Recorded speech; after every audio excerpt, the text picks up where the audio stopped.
Super Saravana ஸ்டோர்ஸ்ல சம்மருக்கு ஆடைகள் வாங்கும் போது outdoor games free. Super Saravana stores summer கோடையை கொண்டாடலாம். ஆச்சி மசாலா எந்த சமையலும் ருசி தேடும் ரகசியம் 20 ரூபாய். தாவேகா தலைவர் விஜய் அறிவித்த 14 பேர் கொண்ட அணியின் பின்னணி என்ன என்பது குறித்தும், ஆம் ஆத்மி கட்சியை தொடர்ந்து பாஜக மற்றொரு கட்சியை இப்போ டார்கெட் பண்ணியிருக்காங்க.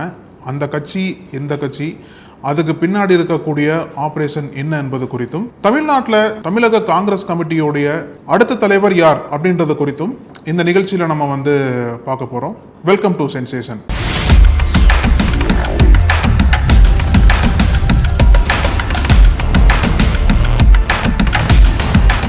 இன்றைய தினம் தேர்தல் ஆணையம் அதிகாரப்பூர்வமாக வாக்கு எண்ணும் வழிமுறைகளை அறிவிச்சிருக்காங்க 5 மாநிலங்களுக்கும்.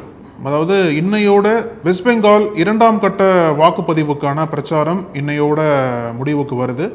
நாளை மறுதினம் வெஸ்ட் பெங்காலில் வாக்குப்பதிவு நடக்க போகுது. அதைத் தொடர்ந்து மே 4ஆம் தேதி 5 மாநிலங்களுக்கும், வெஸ்ட் பெங்கால், அசாம், தமிழ்நாடு, கேரளா, புதுச்சேரி, இந்த 5 மாநிலங்களுக்குமான தேர்தல் முடிவுகள் என்பது அன்னைக்கு அறிவிக்கப்பட போகுது. அது குறித்தான வழிமுறைகளை தேர்தல் ஆணையம் இப்போ வெளியிட்டிருக்காங்க. அந்த வழிமுறைகளின்படி மே 4ஆம் தேதி காலை 8 மணிக்கு வாக்கு எண்ணிக்கை என்பது தொடங்கும் அப்படின்றத வெளிப்படையாக அதிகாரப்பூர்வமாக அறிவிச்சிருக்காங்கன்னு தான் சொல்லணும். இப்போ தமிழ்நாட்டில் பொறுத்தளவில் பார்த்தீங்க அப்படின்னா, தாவேகா தலைவர் விஜய் சில முக்கியமான உத்தரவுகளை கட்சிக்காரங்களுக்கு கொடுத்துருக்காரு அப்படின்ற தகவல்லாம் வருது. ஏன்னா தாவேகா மட்டும் இல்லாமல் அதிமுக, திமுக போன்ற பல கட்சிகள் அவங்கவுங்க தான் என்ன கிளைம் பண்ணுறாங்க அப்படின்னா, நாங்கள் தான் ஆட்சிக்கு வருவோன்ற மாதிரியும், எந்த டேட்டில் பதவியேற்பு வச்சுக்கலாம், அடுத்த கட்ட திட்டம் என்ன, யாரெல்லாம் மீண்டும் அமைச்சராக்கலாம் அப்படின்ற மாதிரி பல விவாதங்கள் போயிட்டு இருக்கிறத பார்க்க முடியுது.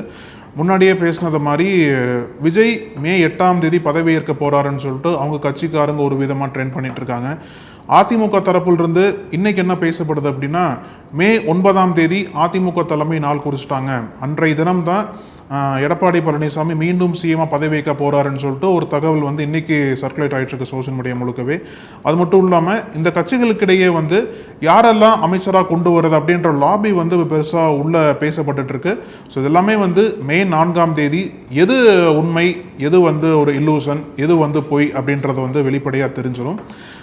விஜய் சில முக்கியமான உத்தரவுகளை கட்சி நிர்வாகிகளுக்கு பிறப்பிச்சிருக்காரு. என்ன உத்தரவு அப்படின்னா, எல்லா வேட்பாளர்களுமே அந்த வாக்கு பெட்டி வச்சிருப்பாங்க இல்லையா, ஸ்ட்ராங் ரூம், அந்த வாக்கு பெட்டி வைத்திருக்கக்கூடிய அந்த மையங்களை ஒரு நாளைக்கு 3 முறை வீதம் எல்லா வேட்பாளர்களும் போய் ஆய்வு பண்ணணும்.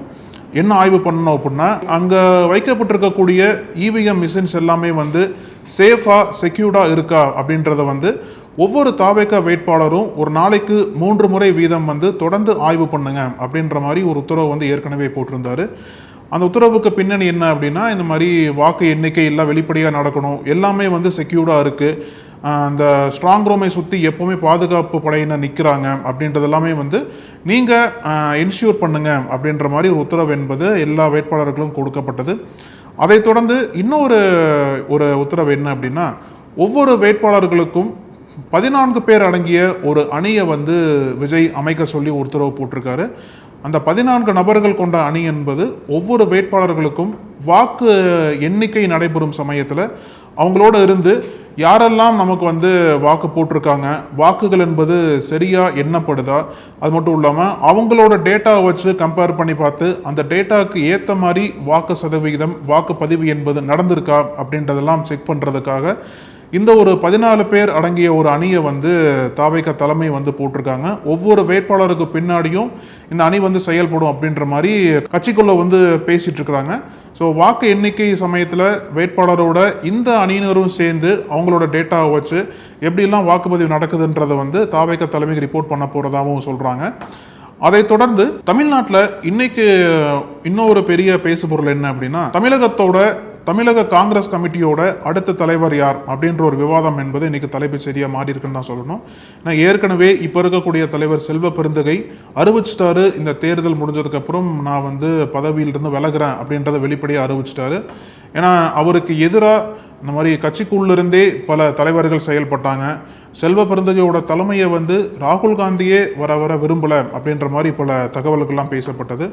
ஏன்னா அந்த திமுக காங்கிரஸ் கூட்டணி பாரத்துக்குள்ளேயே வந்து செல்வ பெருந்தகை பெருசாக காங்கிரஸிற்கு ஆதரவாக செயல்படல, திமுகவுக்கு தான் தொடர்ந்து ஆதரவாக செயல்படுறாரு அப்படின்ற பல குற்றச்சாட்டுகளை இங்கே இருக்கக்கூடிய பல தலைவர்கள் காங்கிரஸ் டெல்லி தலைமைக்கு தொடர்ந்து புகாராக சொன்னதுனால ராகுல் காந்திக்கும் செல்வ பெருந்தகைக்கு இருக்கக்கூடிய அந்த நட்பு, அந்த நெருக்கம் என்பது தொடர்ந்து விரிசலாக போயிட்டே தான் இருந்ததுன்னு சொல்லணும்.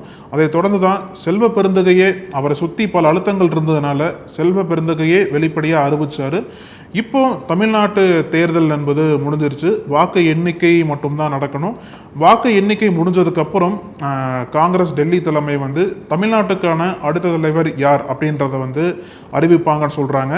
அந்த ப்ராசஸை வந்து இப்போவே ஆரம்பிச்சிட்டாங்க. காங்கிரஸ் கட்சியோட தமிழக பொறுப்பாளர் கிரீஷ் சோடங்கர் வந்து அடுத்த தலைவர் யாரை கொண்டு வரலாம் அப்படின்ற ப்ராசஸில் வந்து இறங்கியிருக்காருன்னு அதில் வந்து ஒரு பெரிய லிஸ்ட்டே அடிப்படுதுன்னு தான் சொல்லணும். ஏன்னா ஆப்வியஸாக நமக்கு எல்லாமே தெரியும், காங்கிரஸ்குள்ளே பல கோஷ்டிகள் செயல்படும், பல லாபிகள் அங்கே அதிகமாக இருக்கும். அந்த லாபிகளை பயன்படுத்தி யார் வந்து அந்த மோதலில் முந்தி வராங்கன்னு பார்க்கும்போது ஏற்கனவே கட்சி தலைமை வந்து ஒரு புதுமுகத்தை கொண்டு வரணும்னு சொல்லிட்டு ஒரு புறம் முயற்சி எடுக்கிறதாகவும், அந்த புதுமுக முயற்சிக்கு எதிராகவே ஆல்ரெடி தலைவர்களாக இருந்த பல நபர்கள் டெல்லி வரைக்கும் போயிட்டு லாபி பண்ணுறதாகவும் செய்திகள்லாம் வருது நமக்கு. இல்லை குறிப்பாக சொல்லணும் அப்படின்னா ஜோதிமணி, கார்த்தி சிதம்பரம், அப்புறம் மாணிக்கம் தாகூர் போன்ற இதுவரைக்கும் தலைவராக இல்லாத நபர்கள்லாம் வந்து நம்ம தலைவர் ஆயிரணும் அப்படின்ற ஒரு மூவை வந்து எடுத்துகிட்டு பண்ணிட்டு இருக்காங்க. நான் ஏற்கனவே முன்னாடியே பேசப்பட்டது செல்வ பெருந்தகை மாற்றப்பட்டார் அப்படின்னா இந்த 3 பேரில் யாரோ ஒருத்தர் தான் தலைவராக வருவாங்கன்னு சொல்லிட்டு பேசப்பட்ட சமயத்தில் தான் இப்போ ஒரு பெரிய லிஸ்ட்டே இருக்குன்னு தான் சொல்லணும்.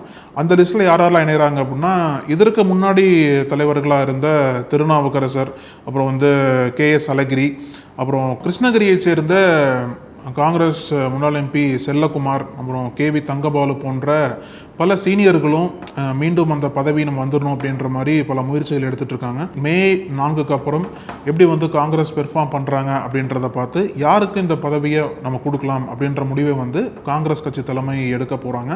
ஸோ இப்போவே அதுக்கான ரேஸ் வந்து அதிகமாக போயிட்டுருக்கு. காங்கிரஸ் கட்சிக்குள்ளேயே வந்து இவங்க தான் வரணும், இல்லை இவங்க தான் வரணும் அப்படின்ற மாதிரி பல குரல்கள்லாம் இப்போ வந்து அதிகமாக கேட்குதுன்னு தான் சொல்லணும். இப்போ இன்னொரு மிக முக்கியமான செய்தி என்னென்னா, ஆம் ஆத்மியில் ஏற்கனவே ராஜ்யசபாவில் இருந்த 10 MPக்களில் 7 MPக்கள் பாஜகவுக்கு ஆதரவு நிலைப்பாட்டை எடுத்து பாஜகவில் வந்து ஜாயின் பண்ணாங்க. அது தொடர்பாக ராஜ்யசபா தலைவராக இருக்கக்கூடிய துணை ஜனாதிபதி CP ராதாகிருஷ்ணனுக்கு கடிதமே கொடுத்தாங்க. நாங்கள் வந்து இந்த மாதிரி பாஜகவில் இணைந்து செயல்படுற மாதிரி இருக்கோம்னு சொல்லிட்டு கடிதம் கொடுத்தாங்க. அந்த கடிதத்தை CP ராதாகிருஷ்ணன் இன்னைக்கு ஏற்றுக்கிட்டு அவங்களோட இணைப்பை வந்து CP ராதாகிருஷ்ணன் ஒத்துக்கிட்டாருன்னு தான் சொல்லணும். இதன் மூலிமா இதுக்கப்புறம் அவங்க பாஜக MPக்கள் அப்படின்னு தான் கருதப்படுவாங்க. ஏன்னா இந்த ஒரு மாற்றத்தை, இந்த ஒரு நிகழ்வுக்கு அகைன்ஸ்டாக ஆம் ஆத்மி வந்து ஏற்கனவே CP ராதாகிருஷ்ணன்ட்ட பெட்டிஷன் கொடுத்துருந்தாங்க. ஏன்னா இந்த ஒரு இதை வந்து கட்சித்தாவல் தடை சட்டப்படி அவங்கள தகுதி நீக்கம் பண்ணணும்னு சொல்லிட்டு ஒரு பெட்டிஷன் கொடுத்துருந்தாங்க. அந்த பெட்டிஷனையும் மீறி தான் CP ராதாகிருஷ்ணன் வந்து 7 MPக்களை பாஜக பக்கம் சேர்றதுக்கு அனுமதி கொடுத்துருக்காரு. இப்போ ஆம் ஆத்மி கட்சி சார்பாக நீதிமன்றத்திற்கு போலான்னு முடிவு பண்ணியிருக்காங்க.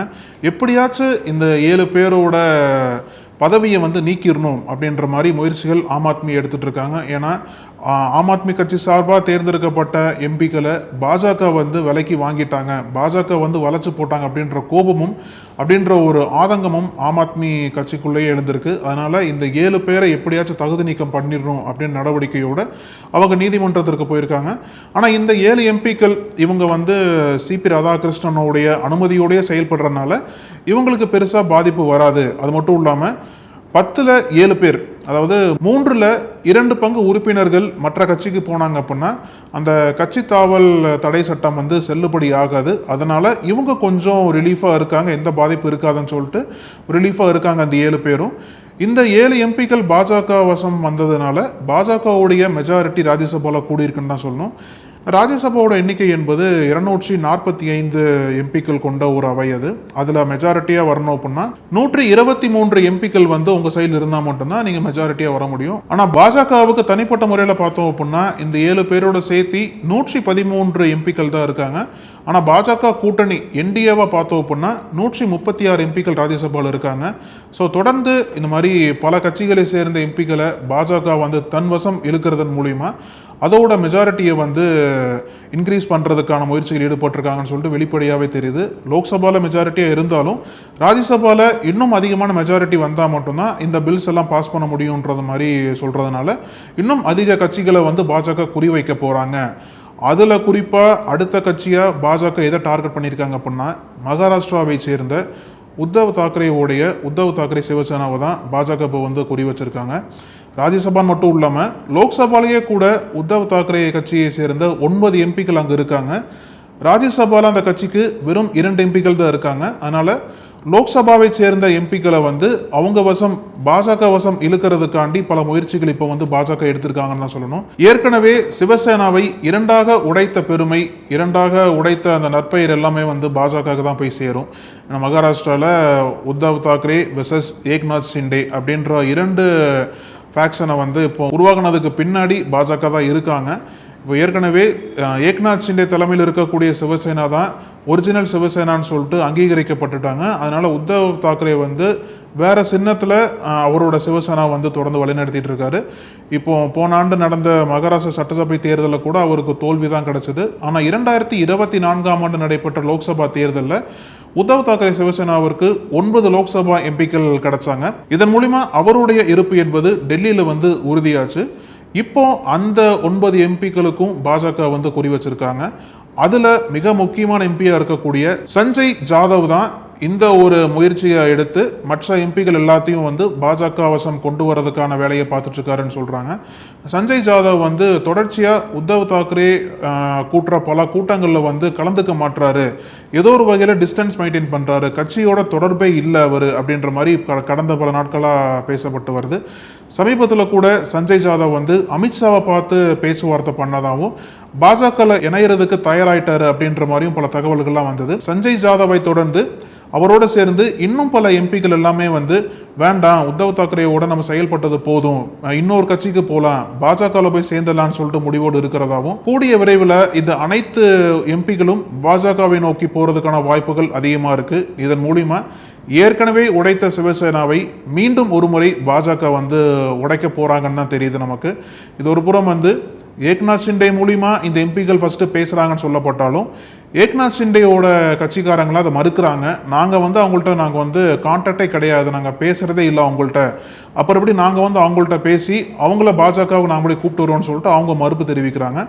இன்னொரு செய்தி என்ன பண்ணா, அந்த உத்தவ் தாக்கரே எம்பிக்கள் இடத்துல பாஜகவை டைரக்டா பேச்சுவார்த்தை பண்ணி தான் அவங்கள வந்து இழுக்க போறாங்க அப்படின்ற செய்திகள்லாம் வருது. கூடிய விரைவில் இந்த 9 எம்பிக்கள் பாஜகவை நோக்கி நகரலாம், பாஜகவில் அதிகாரப்பூர்வமாக சேரலாம் அப்படின்ற தகவல் என்பது உத்தவ் தாக்கரேவுக்கு மேலும் ஒரு இடியாக தான் இறங்கியிருக்குன்னு சொல்லணும். இப்போ வெஸ்ட் பெங்காலில் வந்து திரிணாமுல் காங்கிரஸுக்கும் பாஜகவுக்கும் இடையே போட்டி வந்து ரொம்ப தீவிரமாக போயிட்டுருக்குன்னு தான் சொல்லணும். இன்னையோட 2ஆம் கட்ட வாக்குப்பதிவுக்கான பிரச்சாரம் என்பது முடிவுக்கு வருது. ஸோ இறுதி நாளில் வந்து பல முக்கியமான தலைவர்கள், பிரதமர் மோடியிலிருந்து திரிணாமுல் காங்கிரஸோட வெஸ்ட் பெங்கால் முதல்வர் மம்தா பானர்ஜி வரைக்குமே எல்லா வகையிலையும் வந்து அவங்களுடைய இறுதி அஸ்திரத்தை ஏவி மக்கள்கிட்ட ரீச் பண்ணுறதாகட்டும், அவங்களோட பிரச்சாரத்தை வந்து நிறைவு பண்ணிட்டு இருக்காங்கன்னு தான் சொல்லணும். இந்த வெஸ்ட் பெங்கால் தேர்தலில் மீன் ஒரு மிக முக்கிய ஃபேக்டராக மாறி இருக்கு. ஏன்னா வெஸ்ட் பெங்காலில் மீனவர்கள் அதிகம், அது மட்டும் இல்லாமல் மீனை உண்ணக்கூடிய மக்களும் அங்கே அதிகமாக இருக்கிறதுனால இந்த ஒரு ஃபேக்டர் என்பது அங்கே இப்போ பெருசாக பேசப்பட்டுட்டு வருது. ஏன்னா மம்தா பானர்ஜி பல தேர்தல் பிரச்சாரங்களில் பாஜக வெஸ்ட் பெங்கால் ஆட்சிக்கு வந்தாங்க அப்படின்னா மீன், முட்டை, அப்புறம் இறைச்சி போன்ற பல உணவுகளுக்கு வந்து தடை விதிச்சிருவாங்க அப்படின்ற மாதிரி ஒரு பிரச்சாரத்தை முன்னெடுத்து கொண்டு போனாங்க. ஏன்னா ஏற்கனவே பாஜக ஆளும் மாநிலங்களில் இந்த மாதிரி அந்த விழா சமயங்களில் வந்து இந்த இறைச்சிகளுக்கெல்லாம் பாஜக வேணும்னே தடை பண்ணுறாங்க அப்படின்ற ஒரு பிரச்சாரத்தை வந்து மம்தா பானர்ஜி முன்னெடுத்து கொண்டு போனாங்க.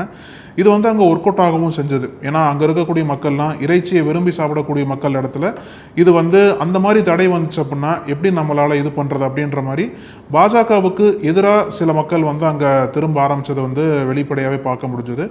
இந்த பிரச்சாரம் ஒரு வகையில் மம்தா பானர்ஜிக்கு கை கொடுத்தாலும் இந்த பிரச்சாரத்திற்கு, அதாவது மீனை தடை பண்ண மாட்டோம் அப்படின்ற ஒரு இதை வந்து பாஜக எப்படி இப்போ கவுண்டர் கொடுக்குறாங்க அப்படின்னா, பல பாஜக தலைவர்களே வந்து வெஸ்ட் பெங்காலில் வந்து மீனை சாப்பிட்டு காட்டுறாங்க மக்களுக்கு. நாங்கள்லாம் மீனை சாப்பிட்றோம், நாங்கள் மீனை சாப்பிடுவோம் அப்படின்ற மாதிரி மீன் உணவை வந்து உட்கொண்டு நாங்கள் ஆட்சிக்கு வந்தால் இந்த மாதிரி மீனெல்லாம் தடை பண்ண மாட்டோம் அப்படின்றத வந்து உத்தரவாதமாக பாஜகவினர் வந்து வெஸ்ட் பெங்கால் மக்களுக்கு புரிய வச்சுட்டு இருக்காங்க. ஸோ இந்த மீன் ஃபேக்டர் என்பது எப்படி ஒர்க் அவுட் ஆக போகுது, யாருக்கு சாதகமாக போக போகுது, யாருக்கு பாதகமாக போக போகுது அப்படின்றது எல்லாமே வந்து மே 4ஆம் தேதி தெரிஞ்சிடும். வெஸ்ட் பெங்காலில் இந்த முறை நிச்சயமாக பாஜக நாங்கள் ஆட்சிக்கு வந்துடுவோம் அப்படின்ற ஒரு நம்பிக்கையோடு செயல்படுறாங்க. ஆனால் இந்த பக்கம் ஸ்ட்ராங்காக இருக்கக்கூடிய திரிணாமுல் காங்கிரஸ், மம்தா பானர்ஜி இந்த முறையும் பாஜகவை நாங்கள் வெஸ்ட் பெங்கால்குள்ளே விடமாட்டோம் அப்படின்ற மாதிரி இவங்களும் ரொம்ப ஸ்ட்ராங்காக இந்த பக்கம் நிற்கிறாங்க. ஸோ மே 4ஆம் தேதி வெஸ்ட் பெங்கால் மட்டும் இல்லாமல் இந்த 5 மாநிலங்களுக்கும் அந்த மாநில மக்கள் என்ன தீர்ப்பு எழுதியிருக்காங்க, யார் ஆட்சிக்கு வரப்போகிறாங்க அப்படின்றத தெரிஞ்சிடும். இன்னைக்கு பல முக்கியமான விஷயங்கள் குறித்து பேசணும். தொடர்ந்து பேசலாம். நன்றி. நக்கீரன் டிவிக்கு சப்ஸ்கிரைப் செய்யுங்கள். உங்கள் ஆதரவே எங்கள் பலம். ஆசிரியர்களுக்கு நண்பனாகவும் மாணவர்களுக்கு ஆசானாகவும் திகழும் தேர்வு வழிகாட்டி. ஒவ்வொரு பாடத்திற்கும் அனுபவமிக்க ஆசிரியர்களின் துல்லியமான தெளிவான விடைகள். CNC இருக்கு, தேர்வு பயம் எதற்கு? இது தீரன் பப்ளிஷிங் ஹவுஸ் விற்பனை வெளியீடு.